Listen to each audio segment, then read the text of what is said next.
Harper Perennial and HarperAudio present The Beet Queen, a novel by Louise Erdrich, performed by Pallas Erdrich.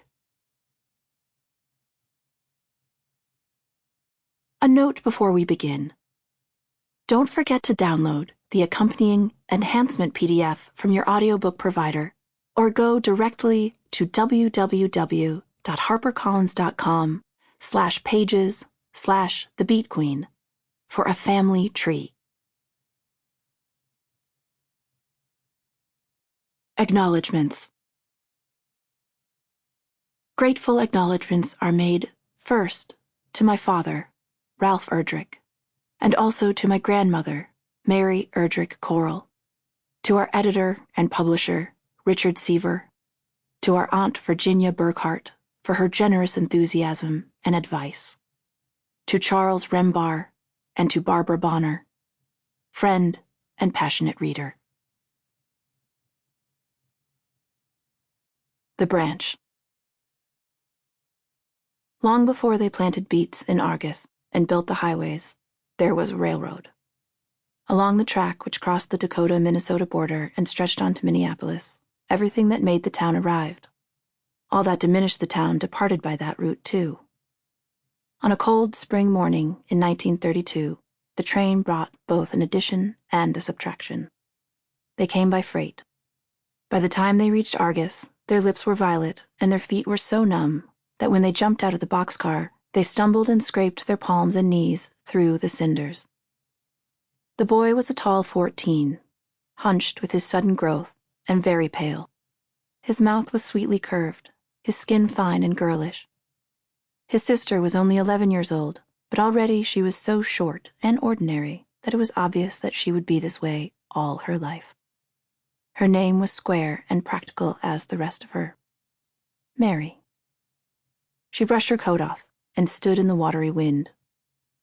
Between the buildings there was only more bare horizon for her to see, and from time to time men crossing it.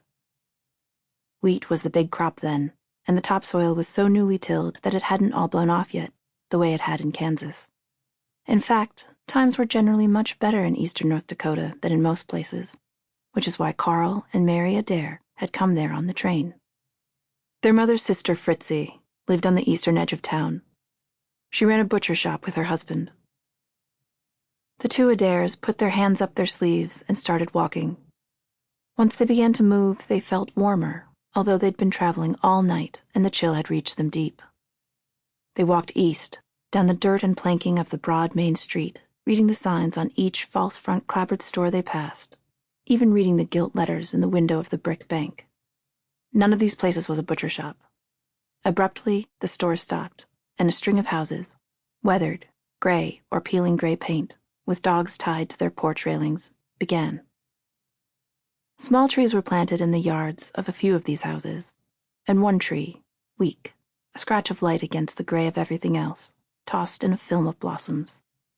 Mary trudged solidly forward, hardly glancing at it, but Karl stopped. The tree drew him with its delicate perfume. His cheeks went pink. He stretched his arms out like a sleepwalker, and in one long, transfixed motion, he floated to the tree and buried his face in the white petals. Turning to look for Karl, Mary was frightened by how far back he had fallen and how still he was, his face pressed in the flowers. She shouted, but he did not seem to hear her and only stood, strange and stock still among the branches. He did not move, even when the dog in the yard lunged against its rope and bawled. He did not notice when the door to the house opened and a woman scrambled out. She shouted at Karl too, but he paid her no mind, and so she untied her dog. Large and anxious, it flew forward in great bounds, and then, either to protect himself or to seize the blooms, Karl reached out and tore a branch from the tree. It was such a large branch, from such a small tree, that blight would attack the scar where it was pulled off. The leaves would fall away later on that summer, and the sap would sink into the roots. The next spring, when Mary passed it on some errand, she saw that it bore no blossoms and remembered how, when the dog jumped for Karl, he struck out with the branch and the petals dropped around the dog's fierce, outstretched body in a sudden snow. Sample complete. Ready to continue?